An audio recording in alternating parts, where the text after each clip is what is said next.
Today, Tali stops by to talk about her new album, Future Dwellers. Tali is Natalia Sheppard, or MC Tali. That Future Dwellers is significant in that it makes her the first woman vocalist in drum and bass to self-produce her own album. The many seeds that we sow, I still can't make this garden grow. Maybe it's psychological, and I'll never understand it. Hello. How's it going? Good. Excellent. Glad you decided to stop up. It's been kind of slow around here getting visitors with the COVID and pandemic and all that stuff. Thanks for having me. My pleasure. You've got a new album out, Future Dwellers, just came out on Friday. Must have been exciting. What did you do on Friday? Anything? I'm notoriously bad for celebrating releases. I don't usually do anything. It's kind of nerve-wracking as it is, but I had a friend say, come on, you must be doing something. Actually, my friend Julia Deans. Oh, I just saw her on Saturday night singing with Tammy Nielsen. I did too. Oh, man. What a show. Oh, my God. What a show. Unbelievable. Yes, so Julia was like, come on, babes, you've got to do something. So I thought, all right, well, let's go for a drink. So we went for a drink to Pocket Bar, and then my husband and I had dinner out, and then we went to see Rib Fountain at Town Hall. Right. Yeah, and then Saturday I went to see Tammy at Altea Centre. So I've had a really amazing weekend of music. Yep. I mean, just with Tammy and Reb back to back, what more, And two good friends of mine. We're all part of something called the Witches Coven. Oh, really? So it's Reb Fountain, Anika Moore, Holly Smith, Julia Deans, myself, Anna Coddington, Steph Brown from Lips, and we all just get together occasionally and talk about music and the patriarchy, and they talk about their kids. Are there any cauldrons involved? No, but there's definitely lots of spellcasting. Oh, good. I like to hear that. Excellent. Well, I would love to just listen in on one of those. I've had lots of women be like, I want to be invited. Yeah, I'll bet. All righty. So, Future Dwellers, first album in a little while? So it's been 3 years since my last release, which was Love and Migration. Yeah. And when did this thing start to take form?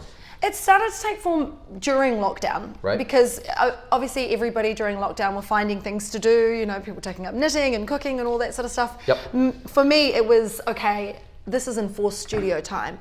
I obviously have to go into the studio and create, because this is the perfect opportunity. So for me, it was just getting up every day, doing yoga, going into my studio, switching on my computer and sort of sitting there and kind of thinking, right, what am I going to do today? And initially it just started out just creating and really getting to learn how to use Logic. Right. That's the DAW I use. And I wanted to kind of better my skills as a producer. I have produced stuff in the past before. Right. But it's possibly being not of a standard that I was really, really proud of, even though I did release it.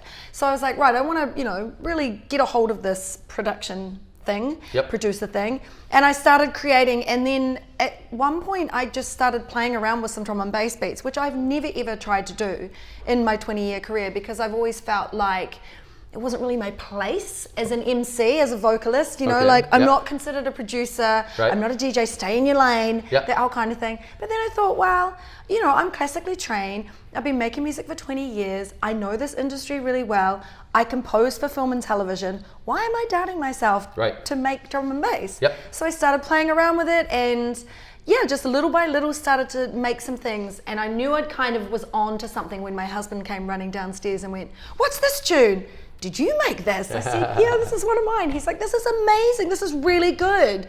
And that kind of gave me that boost to continue doing it. So over the following 3 years, that's what I did. Next thing I had an album. There you go. Easy as that. Easy as that. Well, it wasn't that easy, sure but it wasn't. but it was so much fun. I actually really enjoyed the process, and I kind of, silver linings when it comes to the pandemic. That was definitely mine. Yep. I think a lot of people you got to work with it. This is the situation you're dealt with. That's make something out of it. Cool. So you got some interesting people working with you on the record, other vocalists, and so. What made you say somebody named Luca George or Jazz Patterson? Yeah. Who are these people? Why are they on your record? So I am a music mentor. I work for the New Zealand Music Commission a lot, going into schools and doing music mentoring with students. And another thing I do a lot of is empowering women who are coming through in the industry. So younger women, doing mentoring sessions with them and kind of giving them the tools to find the confidence and the knowledge to navigate their their way in the music industry. So I pay a lot of attention to who's coming through, who's coming up. Jazz Patterson I was actually introduced to because I was doing a mentoring session at the Soul Academy down in Christchurch, which is run by a good friend of mine, Sasha V, and I met Jazz there, wonderful singer. She asked me if she could come up and do a songwriting session with me here in Auckland. Came to my studio, came in, laid down some vocals. We didn't end up doing anything with that song, but it made me kind of think, I would like her to sing on my album. Right. Luca George, I just discovered him on Instagram. I think somebody might have posted, like a mutual friend might have reposted one of his videos. I heard his voice, I was immediately transfixed and was like, this bro needs to sing on some drum and bass. Right. Even though he's a pop singer, right. Jazz is also what I would say more of a left field pop singer. Faraswamy, he's a guy I've been paying attention to for a while. He's Ethiopian born, New Zealand raised, incredible R&B singer, soul singer. You know, kind of with this, he's this part of this new generation that's coming through. It's very cool and making lots of edgy, cool R&B type stuff. As soon as I heard his voice, I was like, bro, would you want to do a tune with me? And you know, I just hit people up and hustle, like INF from Split It. Never in a million years did I think someone from one of New Zealand's biggest hip hop crews would want to sing on a song with me or rap on a song with me. And he was like, I'd love to, sis, you're amazing. I'll be like, oh, you're amazing too. So there's this general kind of like love-in between me and all these amazing artists. And yeah, they were all so willing to give it a go, even if it wasn't maybe in their wheelhouse, especially someone like Luca George. Right. So now you're producing as well, so that puts you know, higher up on the food chain. I guess. So the decisions are all yours. You have to make sure that you once you get them in there, you have to get what you want too. So and I think vocal production is something that I am strong in. Like, I've vocal produced artists for many, many years. I've sat in on studio sessions in both America and in the UK where I have assisted the producer in getting good results from the singer.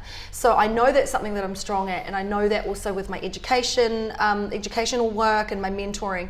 I think I have a good ability to make people feel comfortable and kind of at the same time push them a little bit further than maybe they would be used to doing. Right. Yeah. All right. Very good. So as anybody who knows me knows, drum and bass is not at the top of my list of things that I pay attention to, but I'm trying. Yeah. So but my guess is that it's also kind of technology driven as well, and whatever the newest for sure software, whereas you know the old rock and rollers are just using amps and guitars and drums, and that's all. I mean, we're using amps and guitars too, don't get me wrong. Like, I'm on my album, there's live trumpet, there's live strings, there's live guitar. Julia Deans actually plays on the last track on the album. A lot of it is orchestral driven, so I'm really influenced by all music that has a cinematic element to it. I like things that could be a soundtrack to a film. I also like music that has a slight edge to it, something a little bit dark, mysterious, melancholic. So, you know, a lot of people seem to think that drum and bass is this very and it's understandable, because at the moment drum and bass is at this massive peak of its lifespan where it's very commercial and it's very mainstream, but a lot of the music you hear is a lot of the same. It's played by people who look the same. A lot of white men playing this music, and so there is this kind of generalization that that's all there is to our genre, whereas it is over 20 years old. It's spawned Mercury Prize winners like Ronnie Size. It's spawned award-winning albums, you know, like really incredible producers like Goldie and Fabio and Grooverider, who have had shows on Radio 1, BBC, you know. So actually, if you really want to look deeply into the genre, it has a huge it's had a huge influence on the culture of music and the history of electronic music in general. We're kind of looked down on a little bit, I think, because people have a misconception and a miseducation about the music.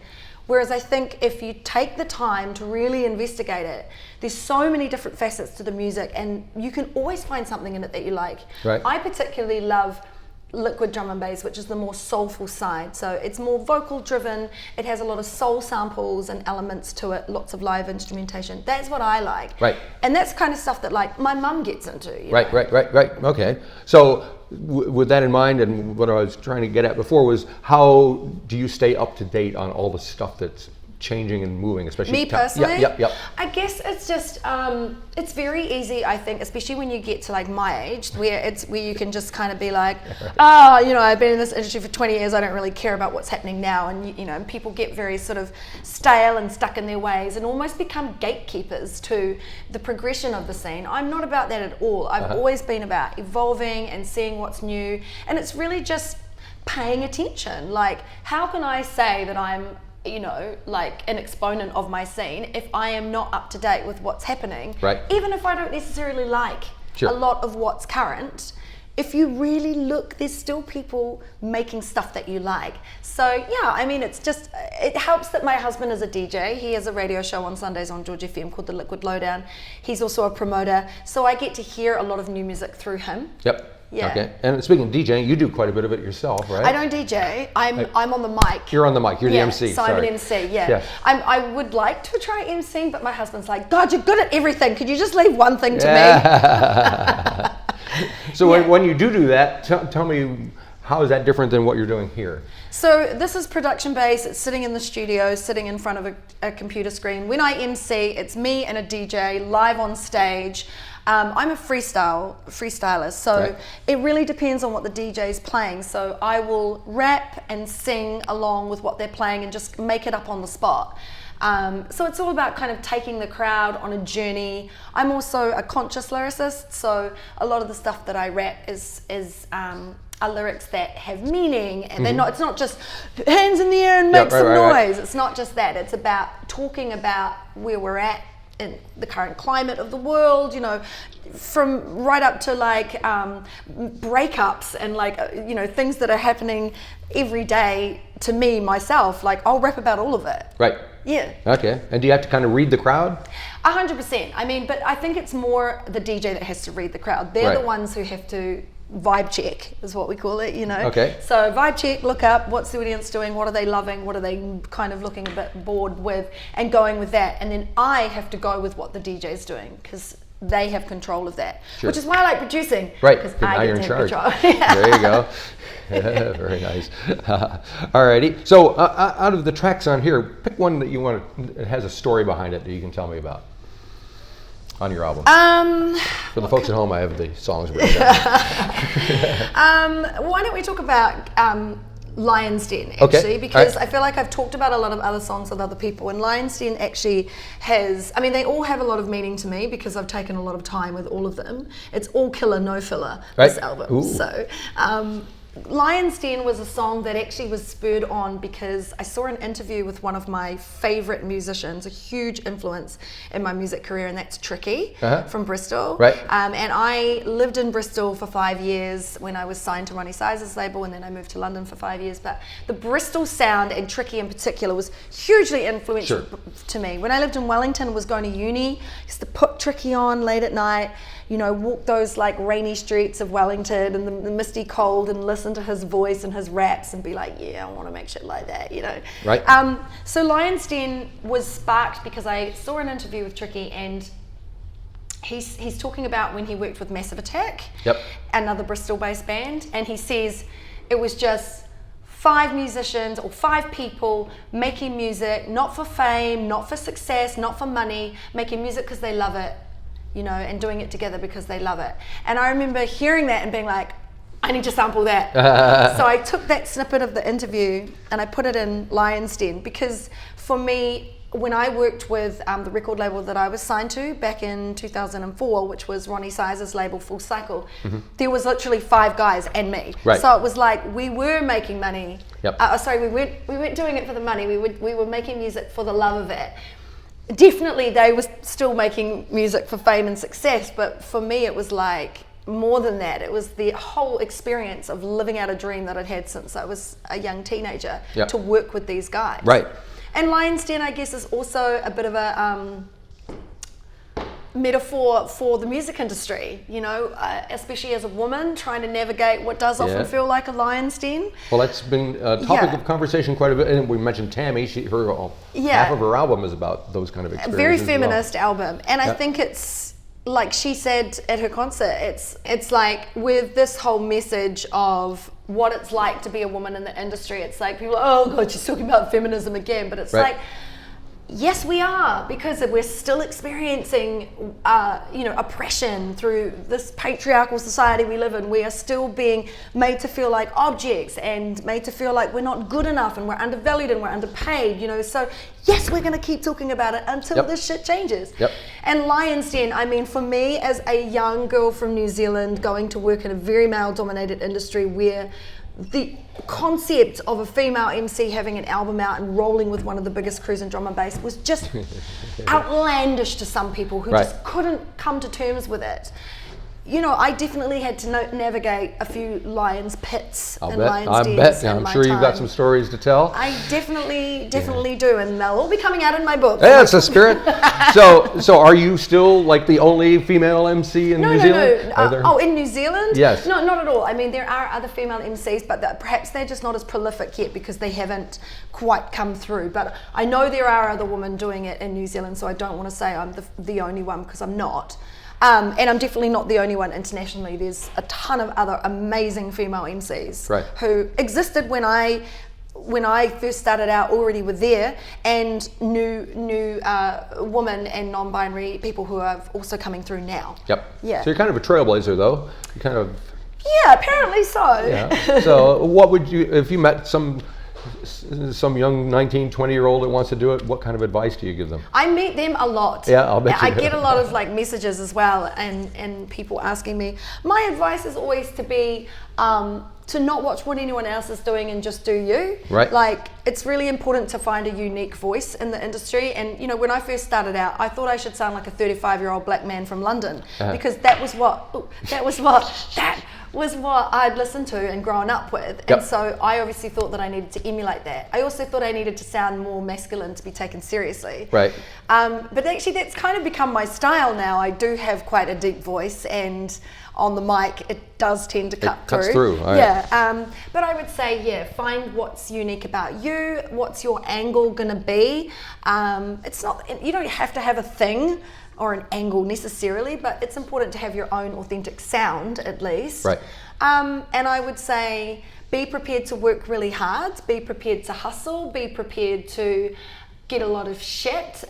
You need to have a thick skin, but also be prepared to know your worth and stand your ground. And when you feel like something's been, when you're being undervalued or you're being treated inappropriately, say it. So now also, if I'm not mistaken, you've just done a show in Queenstown, and you got one coming up in the neck of the woods, is that right? Yeah, so the one in Queenstown I didn't actually end up doing. Oh, what happened? They kind of blew their budget out, and they could actually only afford Aroha's flights. It was the flights are just so ridiculously expensive at the moment anywhere. Right. So I didn't actually end up doing that, but that was good because I could go to Tammy's show. There you go. So silver linings. So yeah, I've got one coming up at Neck of the Woods. What's going to happen? So we've got an international artist coming over called Galaxy. They're a duo, but it's just one of them coming, John Galaxy. He plays that beautiful instrumental kind of melodic drum and bass that I was telling you about. Right. Really prolific DJ. My husband is actually the promoter, so it's his show, and I'm emceeing with my husband. Cool. Yeah. So that's coming up, and then lots of other shows as well. I've got Whiteout Festival coming up in Christchurch, and then I'm hoping to go to the UK and to Sardinia in September. Sardinia. Play a couple of festivals. Why not?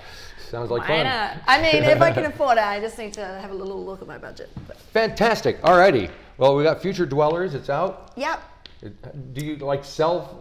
Does the music sell? Is that a thing anymore? Yeah, is it just down streams and whatever? I've pushed it on Bandcamp, and I've got to say, I'm really impressed with the amount of people who have come in and paid for it and paid above what I've got it on there for. That's which cool. is so supportive. Thank you, everybody who does that.